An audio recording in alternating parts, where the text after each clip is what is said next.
Bonjour à toutes et à tous, bienvenue sur la chaîne. Suite à ma vidéo de la machine à explorer le temps de 1960, j'ai décidé de me faire la machine à explorer le temps de 2002, je crois qu'il était sorti en 2002 celui-là, 2002, qui pour moi avait été une très bonne surprise. J'ai du mal avec les remakes, hein. Moi il y a certains remakes que je trouve nuls à chier, et il y a certains remakes qui pour moi sont presque l'équivalent des originaux. Et bien celui-ci en fait partie.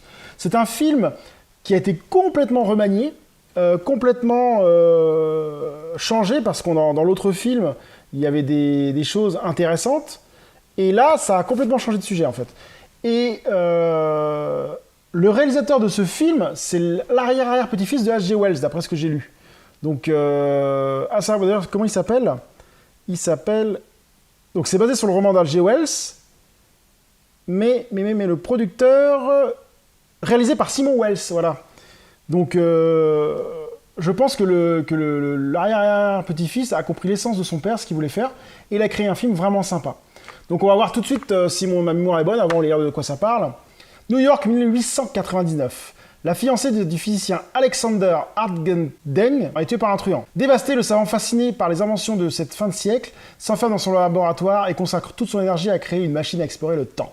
Mais alors qu'il souhaite simplement modifier le passé, Alexander se lance malgré lui dans le plus fascinant des voyages. Bon, je m'arrête ici parce qu'après ils sont en train de spoiler. Disposant de tous les moyens du studio DreamWorks, cette nouvelle adaptation spectaculaire du best-seller de H.G. Wells tire profit des dernières techniques en matière d'effets spéciaux tout en restant fidèle à l'esprit du roman. Embarqué pour une aventure à vous couper le souffle, l'avenir est en suspens, à vous de le découvrir. Donc on va voir ça tout de suite. A few moments later. Donc je viens de me finir la machine à explorer le temps version 2002. Très très bon film, j'ai adoré ce film. Il est complètement différent du premier film, ce qui peut être vachement plausible parce qu'en fait, d'après ce que j'ai lu après avoir vu ce film, je me suis dit mais comment ça se fait qu'il y a une version de 1960 qui décrit la machine à explorer le temps d'une certaine façon et une autre version qui n'est pas du tout pareille, parce que ça n'a rien à voir, hein. Les deux protagonistes sont totalement différents et ils créent une machine à explorer le temps pour deux choses différentes. Et ben en fait j'ai lu que H.G. Wells a écrit plusieurs versions de la machine à explorer le temps. La première version qui est plus proche du film de 1960, et une autre version qui serait plus proche de celui de 2002. Et moi j'adore tout aussi bien les deux.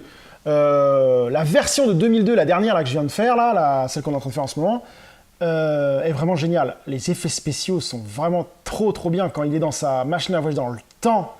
Oh là là, mais on voit l'évolution... tous les siècles qui bougent, c'est un truc de fou, quoi. C'est vraiment trop bien fait, je trouve ça vraiment génial, et toute l'histoire est vraiment géniale. Pour arriver au final, un peu à la même chose, mais avec une philosophie et un esprit complètement différent.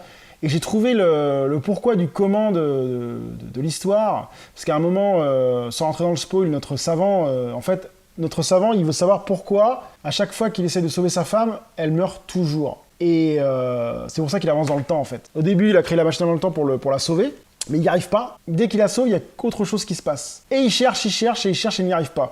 Et il se pose la question, et il se dit, la seule solution, la seule question à tout ça est le futur. Et là, il avance dans le futur pour voir ce qui se passe. Et des choses vont se passer, ainsi de suite. Et quand il a la réponse, il tombe des nues, et la réponse est juste géniale. C'est vraiment... sans rentrer dans le spoil, c'est un paradoxe temporel, et c'est ça, je trouvais ça vraiment bien. Et c'était vraiment bien réalisé, et ce film vaut vraiment le détour. Donc oui, La machine à explorer dans le temps, c'est un film génial. Moi j'ai adoré de la revoir, j'ai trouvé ça vraiment génial. Ça doit faire la 3e fois que je le vois, je le trouve vraiment excellent. Après, si je devais comparer les deux, franchement, les deux valent le détour, les deux sont totalement différents, on ne peut pas les comparer. Celui-ci est plus proche pour moi du roman, et celui-là est plus proche d'une autre histoire, mais les deux valent vraiment le détour. Si vous avez l'occasion de les voir, mais regardez-les, ce sont de très bons films, ne passez pas à côté de ces films. Donc sur ce, je vous dis à très bientôt sur la chaîne. Salut!